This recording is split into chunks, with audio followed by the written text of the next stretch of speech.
იმისთვის, რომ საქართველოს ყველაზე მაღალი მწვერვალიდან ხედი დატკბეს ზღვის დონიდან 5033 მეტრი სიმაღლე უნდა დაძლიოთ.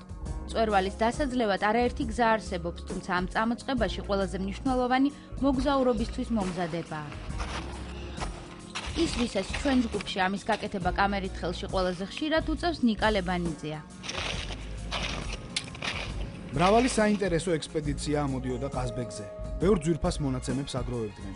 მინდა აღვნიშნო ხარკოვის ფიზიოთერაპიული ექსპედიცია, თბილისის ფიზიოლოგიური ინსტიტუტის ექსპედიცია, ექსპედიცია ვაჩნაძის ხელმძღვანელობით და კემბრიჯის უნივერსიტეტის ექსპედიცია კოსმოსური სხივების შესასწავლად, დოქტორ ჰიუს ხელმძღვანელობით.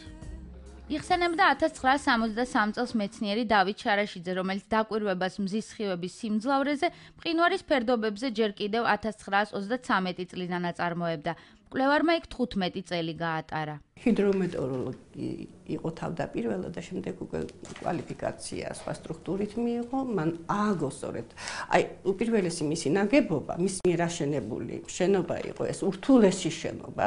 სადგურის შენობას, რომელიც ზღვის დონიდან 3645 მეტრზე მდებარეობს, 3 წლის განმავლობაში აშენებდნენ. დღესაც მეტეოსთან სამშენებლო მასალის ატანა მხოლოდ ვერტფრენითაა შესაძლებელი. სამშენებლო მასალად მაშინ ფერდობებიდან მონაყარ ქვას იყენებდნენ, საკვებითა და შეშით მშენებლებს კი გერგათელები ეხმარებოდნენ.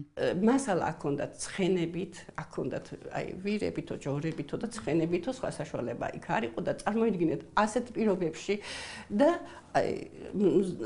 მუდმივი მზრალობა, მუდმივი ყინული, არსად არ იყო აღნიშნული შენობის ამშენებელი და ფუძემდებელი დავითიაო და ეს ტკივილი გაჰყვა მამას.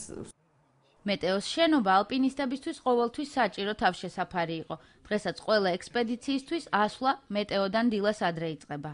ვიმყოფებით მწვერვალზე, რომელიც წარმოადგენს საქართველოს ტურისტულ სახეს. ამ მწვერვალზე ასვლა საკმაოდ ადვილია. მასზე ასვლა შეუძლია ნებისმიერ მსურველს ყოველგვარი წინასწარი სპეციალური მომზადების გარეშეც. ბეთლემის ქოხი. ეს ნაგებობა აქ მე-20 საუკუნის 30-იან წლებში კლიმატზე დაკვირვებებისთვის გაჩნდა. უკვე 75 წელია მარშრუტი მწვერვალისკენ აქედან იწყება. ალპინისტური გამოცდილების მიუხედავად თავს ემოციებისგან მწვერვალზე ვერავინ იკავებს. ამო! რა ხდება?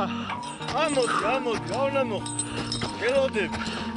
აი წვერიძმო.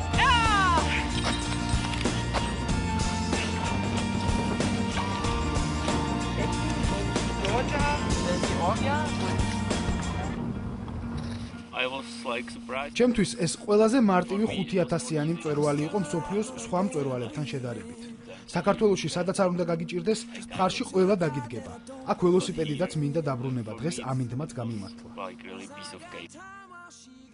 ამინდის პროგნოზირება მარშრუტზე გასვლის წინ ყოველთვის რთულია, გამოცდილი გიდები მარშრუტზე პროფესიონალებსაც კი სჭირდებათ. საკმაოდ მარტივი დასაძლევია.